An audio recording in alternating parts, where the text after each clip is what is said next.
Welcome back. Welcome back.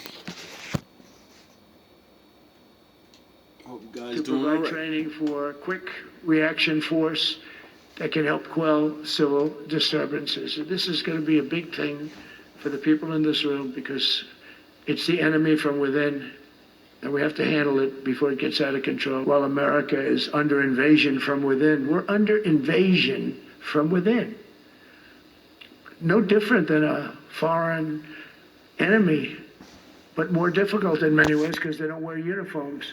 At least when they're wearing a uniform, you can take them out. These people don't have uniforms. Rogue agent detected. Rogue agent detected. Rogue agent detected.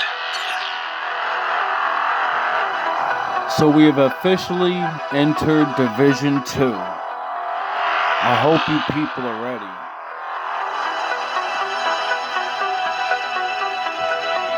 This is, may God help us. I got no answers. And I haven't been wrong yet.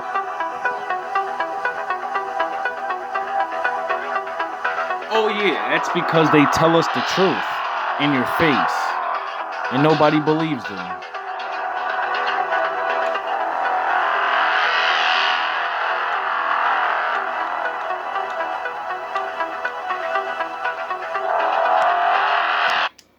And as for the controversial and sometimes legally overruled use of the National Guard in America, the president rhetorically pushing past that, explaining that he views the military, which we'll show you was quite careful to be quiet during what were widely seen as partisan remarks, he will use the military on American cities for what he calls a training ground for a new type of war. Now, some of this may be rhetoric alone. There is always a difference when you observe and cover the government between what politicians say and what they do. If we were covering this speech for you tonight and there had not been the deployment of National Guard and other federal forces in the nation's capital, in California, and skirmishes over it in many other places, it would look different. But our job is to report to you what the president is saying and what he is doing, what he is trying to get away with, sometimes under very pitched court battles. The context here, hundreds of generals and admirals were summoned at a cost of many millions of dollars from their posts around the world to hear the president. Now, again, in all fairness, although that itself is unusual, to use the military on you if you are watching this inside America. People could debate it, but that would be a more conventional use of the commander-in-chief powers.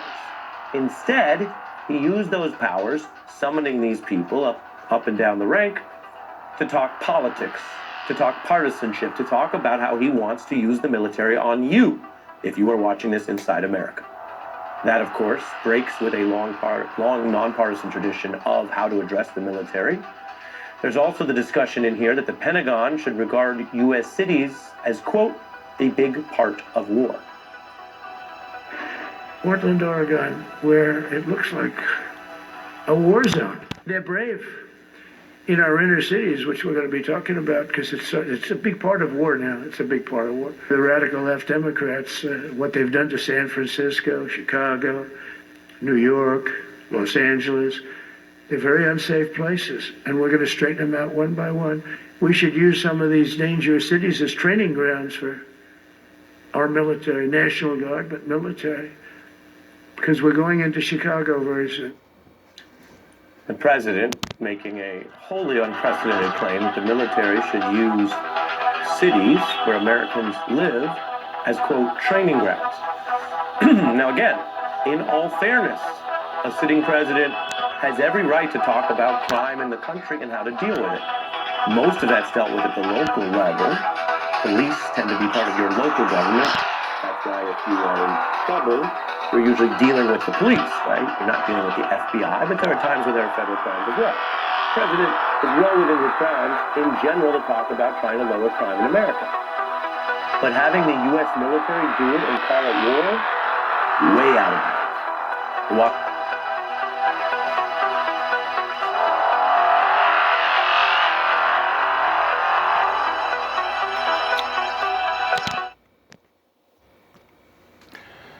You want to know how I knew this was going to happen? This video's from 6 years ago. In this video, I want to run through the timeline of the full Division story, up until the point that the Black Tusk launched their full invasion of the US Capitol. I've noted some confusion in regards to the story, so I'm going to use this opportunity to round up the story as sort of a recap piece, but also to show how the Division 1, set in New York City, crosses over with the Division 2, Washington, D.C.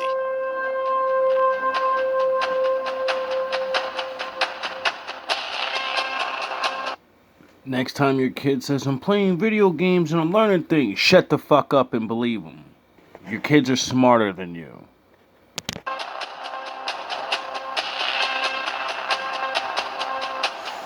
Because they want them to be. November 2015, Black Friday.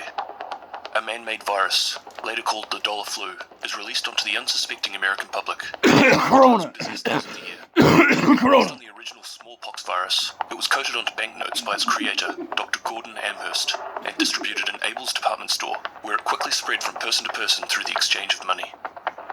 While the virus was still in its incubation period, it continued to quickly infect shoppers and tourists across New York City before the first symptoms of the virus could be seen. December 1st, symptoms of the dollar flu begin to emerge.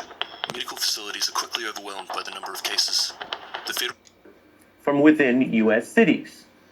If we get to a wartime footing, if we see this president trying to summon war powers in our country, don't say he didn't warn you. And don't say you didn't hear about it if you're reasonably informed.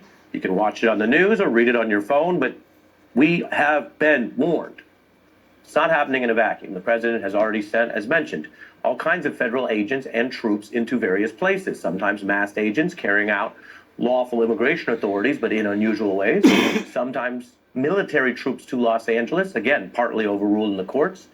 Federal government's Disease Control Division and other federal authorities stepped in and quickly declared a state of emergency. Unfortunately, it was too late. The virus had spread too fast, and the option of containment seemed impossible. The National Guard was called in, and the whole of New York City was put on lockdown. Roads in and out of the city are blocked off, public transport is suspended, businesses are closed, and people are ordered to stay in their homes. Former aides say this is part of something he is planning to test or abuse national emergency powers in the future, to distort elections or potentially try to reverse an outcome. And before you say, well, that sounds like a hypothetical, the president, current President Trump, lost one election. And he did not leave peacefully. We all lived through that. This was a vindictive tone from the president today. I'll let you hear it for yourself as he insists U.S. troops. Last month, I signed an executive order to provide training for quick reaction force that can help quell civil disturbances. New York City has become like a ghost town.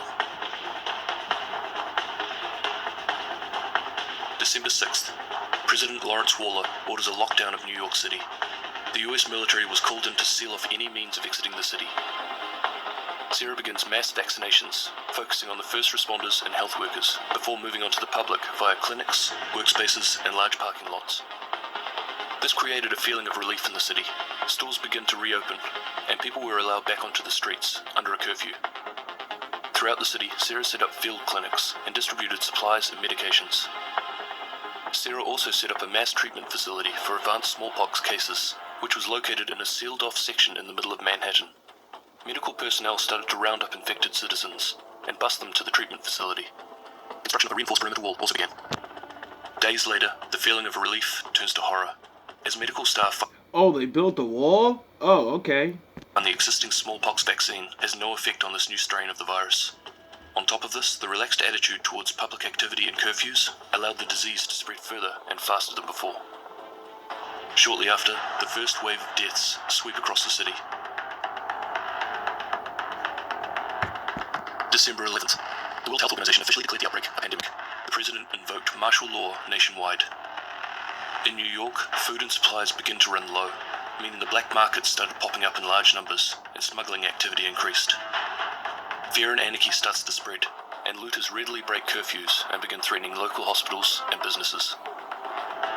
Many people try and leave the city. Unfortunately, with the government troops enforcing the quarantine lines, escape was now impossible. This is going to be a big thing for the people in this room because It's the enemy from within, and we have to handle it before it gets out of control. While America is under invasion from within, we're under invasion from within. No different than a foreign enemy, but more difficult in many ways because they don't wear uniforms.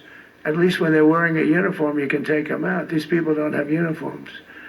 But we are under invasion from within. The president.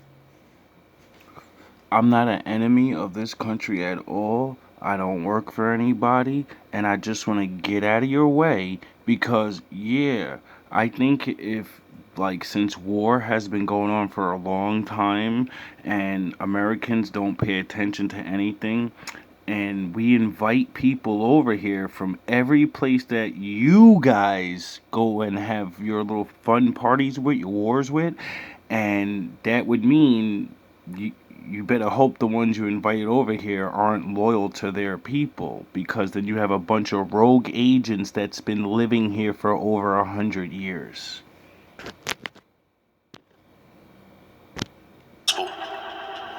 Heavily outnumbered, security teams begin to withdraw from some of the more dangerous neighborhoods due to the increasing violence and mob activity.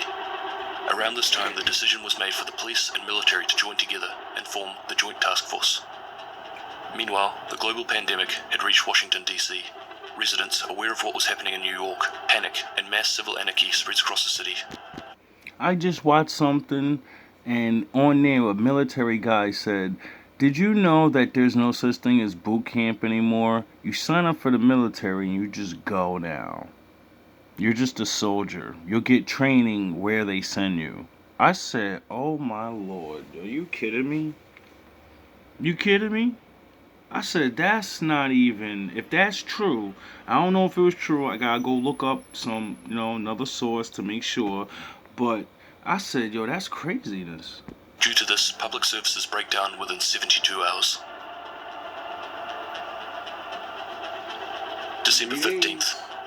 In an attempt to control the spread of the disease, authorities designated new containment areas in Manhattan, and makeshift barriers were erected by local engineers. Treatment facilities located in the center of Manhattan had become more and more dangerous. Mob activity was at an all-time high, violent escape attempts regularly occurred, and barbaric activity in the city was only getting worse. As the JTF continued to suffer heavy losses, they had no alternative but to leave large sections of the city unpatrolled. In Washington, D.C., the U.S. Capitol Police and Metro Police locked down the entire District of Columbia, and National Guard units are summoned to provide extra protection for federal workers and government officials. December 18th. In the face of the growing crisis, President Waller invoked the National Security Presidential Directive 51, activating the first wave of strategic Homeland Division agents into New York City. The President, along with his family and senior staff, were evacuated from the White House. 2 days later, the sealed-off Manhattan treatment facility fell due to the overwhelming stress and panic from those being held within. The area... I'm not dumb. I don't know what you call these people, but if any of you, I caught somebody following me today. Leave me alone or do what you're gonna do to me. Cause I can't stop you. But I'm very aware, and I'm not dumb like everyone else. I'm really not. I'm no harm to anybody, and I just want to get out of the fucking way. Became a death trap, filled with infected corpses, fires, and hostile gangs. From here it gained a new name, the Dark Zone. Isn't it making a claim there that it... Oh, is the Dark Zone? The shadows? Is essentially false. Rhetorically, as a matter of language, you can't be under invasion from within. As a matter of foreign policy, you have to identify a foreign threat, usually a country, sometimes what they call a non-state actor, but it's a foreign threat, not fellow Americans. Now, Maybe it's people that came here and, like I just said, they pretended to want to be Americans, and they really are loyal to the people that Jews have been going to war with, and they're like, now that we're here, I'm gonna fuck you guys up. I'm gonna take as many as you as I can. I don't care about winning. I care about what you did to us all those years ago, and we're gonna cripple you from the inside. and then your bigger enemies can have fun with you. You know? See, I study war. I study generals and old school from back, and that's what the Bible ended up making me study, you know? And I understand things. And there's always civilians, the ones that don't know. Because we got to live life. We just build and work in the empires. I don't care who runs this fucking show. You're going to need workers.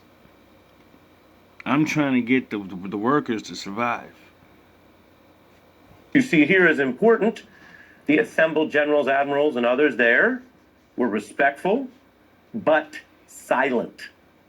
Under military protocol, anything deemed a partisan or political address or claim, unlike, say, the Pledge of Allegiance, will be met with silence. And just about everyone in that room, best we could tell from our reporting, met that standard. Indeed, for Donald Trump, who so assiduously courts political audiences, holds more rallies than others, he was unaccustomed to a room this silent, and he felt the need to note it while also issuing a statement that I'll let you assess for yourself.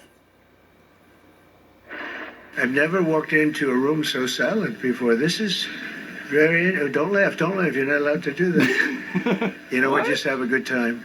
And if you want to applaud, you applaud. And if you want to do anything you want, you can do anything you want. And if you don't like what I'm saying, you can leave the room. Of course, there goes your rank, there goes your future. Holy shit! Gained a new name, the Dark Zone. Within 24 hours, the JTF and medical personnel were forced to abandon the area. They fell back to the James Farley post office and set up a new base of operations for both Sarah and the JTF. I don't want no problems, homie. Like, I just want to, so nobody believes me,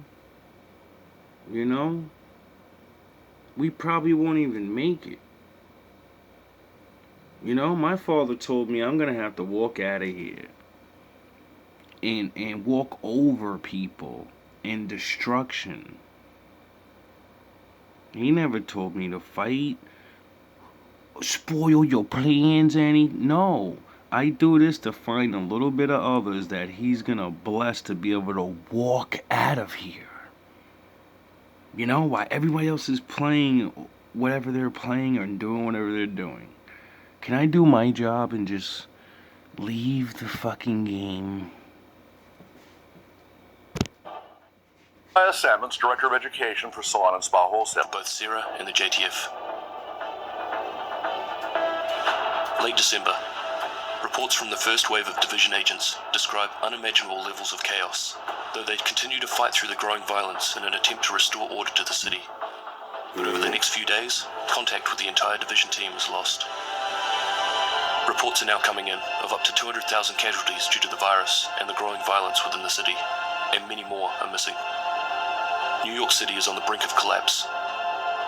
On top of this, a breakout from Rikers Island has occurred. Thousands of violent and desperate criminals have escaped and are now running loose on the mainland. Many of them band together to form a powerful new gang called the Rikers and begin carving out large portions of the city as their territory. January 1st, 2016. Division agents from the District of Columbia and Washington, D.C. were activated by the President. Food and gas shortages, combined with widespread power outages, has created citywide rioting and looting. High-level government officials were relocated to secure sites around the country. Just like in New York, military and police agencies in Washington, D.C. are combined into a single unit called the Joint Task Force. Treatment facilities are established by Sarah inside the Smithsonian Castle in the National Mall and on Roosevelt Island. January 6th. After the disappearance of the first wave, the President activates the second wave of division agents in New York City. After suffering heavy losses on their way into the area, the second wave begins clearing the hostile presence with the JTF. January 7th. President Waller dies from cardiac arrest. Rumors start, stating that he died from the dollar flu, in turn creating a new wave of panic. Vice President Thomas Mendez is sworn in as president. There goes your rank and future, if you leave the room. A fact check. The president said, if you want to applaud, applaud, as if it is a personal choice. And that may have just been a sentence, a slip of the tongue, but fact check false. Under the military rules, it is not about the personal agreement or whether you choose or want to cheer or not. Like many other rules in our nonpartisan military, it's not about the person. It is about a wider vow to defend the country and the Constitution. You cannot cheer political remarks in uniform. I never knew that. Period. Really? I never knew that. Yo, I swear I learn something new every day. That's crazy. I never heard January that in my 10th. life. The Joint Task Force promotes the head of the Maryland National Guard, Colonel Anton Ridgway, to JTF Field Commander with the new rank of General. Ridgway begins a merciless crackdown on mob violence in the capital. Late January. The city's infrastructure continues to fall. Even with the National Guard camps being set up across DC, order is becoming increasingly difficult to maintain as gang fighting spreads across the northern neighborhoods. Early February. The situation continues to get worse in Washington, D.C. The broken chain of command in the US military causes troops to be thrown into crisis. There are desertions, widespread deaths, and the uprisings of the hostile factions are starting to get out of control. February 14th. The gang fighting in the northern parts of D.C. stopped due to several of the major criminal gangs calling a truce and forming a council. This group would be known as the Hyenas, and with their new combined force are now able to spread the violence faster and further throughout the city. Late February. General Ridgway's increasingly lethal measures in pursuit of re-establishing control over the city eventually leads to his arrest, a court-martial, and imprisonment. Loyal members of his JTF unit break him out, and under Ridgway's leadership, this new force, who would now be known as the True Sons, made it their goal to establish territory and dominate the populace. Oh boy. Early March. Spring brings some ease to the situation, but in Washington, D.C., the JTF have collapsed, and the gangs now have nothing to stop them from taking complete control of the city. On top of this, survivors of the forced quarantine on Roosevelt Island that were originally under Ridgway's control have overthrown the camp after being mistreated for too long. Out for revenge on the JTF and the general public that allowed it to happen, these survivors formed a new faction calling themselves the Outcasts. A Sarah refugee camp, established at George Washington University, begins to achieve self-sustainability and defense. This camp grows into a community settlement that will be known as the campus. In the east, General Ridgway and the True Sons gain control over the US Capitol building and establish their headquarters. Late March, civilians desperate to escape the gang fighting in the northeast of DC start to assemble in Ford's Theater. Led by former division agent Odessa Sawyer, after the death of the settlement's previous leader, the residents fortify the structure and build a self-sufficient settlement called the Theater. I got 3 minutes left. I doubt this video will probably get out. For the wolves, for my ninjas.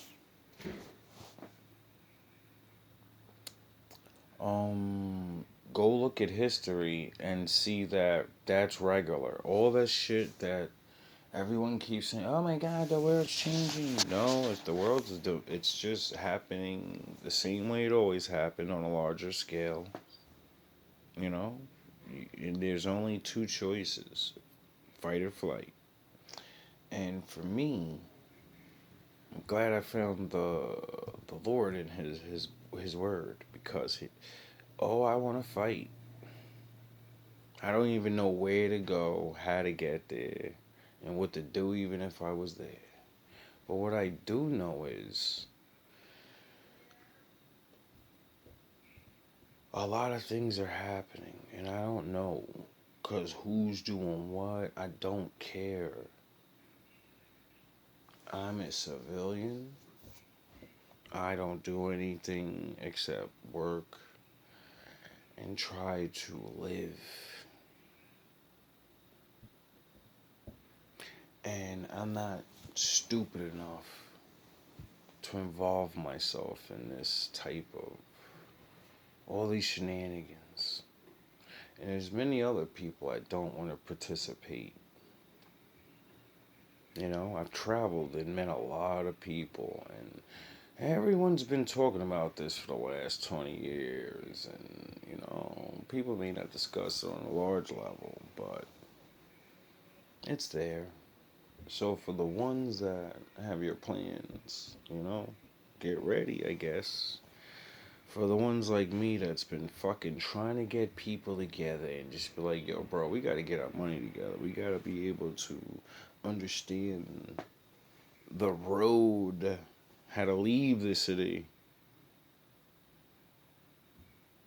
Well, I guess it's a little too late to be super prepared. Because I know I've been wasting my time. Oh, yeah, no, I haven't. I've been preparing to lose and meet my father. I've been worrying about that more than anything else all this time. Because he doesn't say it ends well for everyone. So, everyone's gonna have to man up or woman up. And you're gonna remember. See, me, I'm going out in the fact that I got to live in a time of seeing these things. Other people, I don't know. Like, I don't know. I just, I do understand history and I do understand people. Good luck.